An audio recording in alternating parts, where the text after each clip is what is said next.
Cactus, l'entretien du jour reçoit Serge Patrick Edé, délégué du PDCI, le Parti démocratique de Côte d'Ivoire, en France. Avec lui, nous allons parler de l'appel de Daokro du président du PDCI, Henri Konan Bédié, qui demande à voter pour le président Alassane Ouattara à l'élection présidentielle de 2015 et des activités de créa PDCI France dont il est le responsable.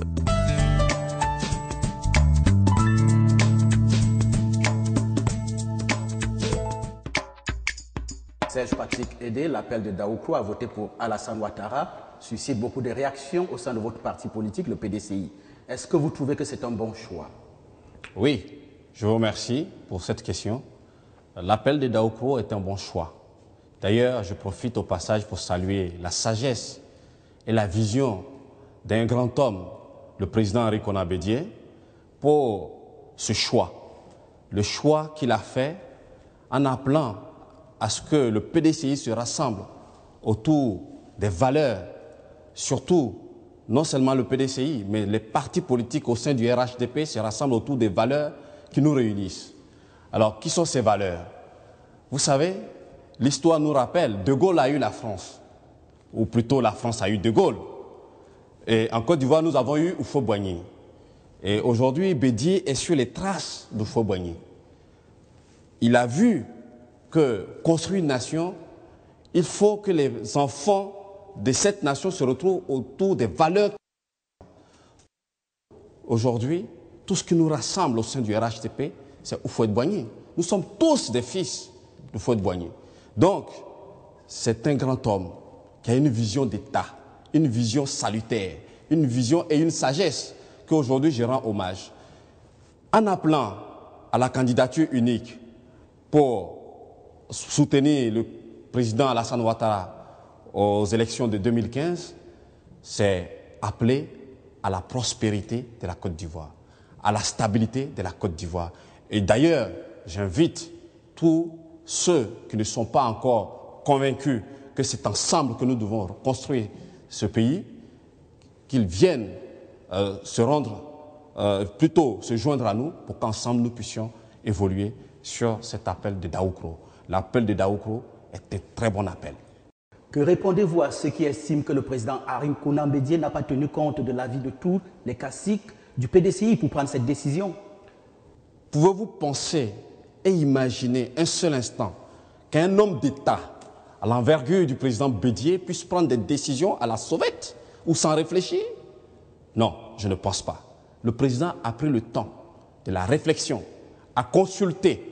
Et même quand il était ici, durant son petit séjour qu'il a passé ici en France, il a pris le temps de consulter, non seulement au niveau international, et surtout pris le temps de consulter, comme vous dites, les caciques du PDCI, avant de prendre même cette décision. Un sage ne peut pas prendre des décisions sans consulter. Donc ceux qui se disent aujourd'hui, je dirais plutôt qui te disent mécontents de cet appel, je pense qu'ils sont de mauvaise foi. Eux-mêmes, ils savaient déjà que le président Bédié, lors de plusieurs interventions, a donné des bribes d'informations où il a dit « Nous souhaitons une convention RHDP. Nous souhaitons un congrès RHDP. » Le président le disait, mais il fallait l'écouter. Il fallait ne serait-ce que lire dans les lignes. Mais ceux qui se disent aujourd'hui mécontents, moi je pense qu'ils ne jouent pas franc jeu. Qu'ils viennent eux-mêmes devant les antennes de télé pour dire qu'ils sont mécontents et on va leur poser la question pourquoi ils sont mécontents. Le président Bédié a pris le temps de consulter, je dirais, pratiquement tous les caciques du PDCI, tous les tenants du parti avant de prendre cette décision. Mais Serge Patrick, il y a des dissidences au sein de votre propre formation politique. Mais c'est tout à fait normal. Dans une famille, tout le monde ne peut pas être d'accord. Sinon, le monde sera ainsi. Mais le monde, il y a toujours des mécontents, il y a toujours ceux qui sont contents. Mais c'est à nous maintenant de leur démontrer par A plus B le bien fondé de cet appel pour pouvoir, ne serait-ce que venir pour apporter leur contribution. Je prends le cas de Kakabé.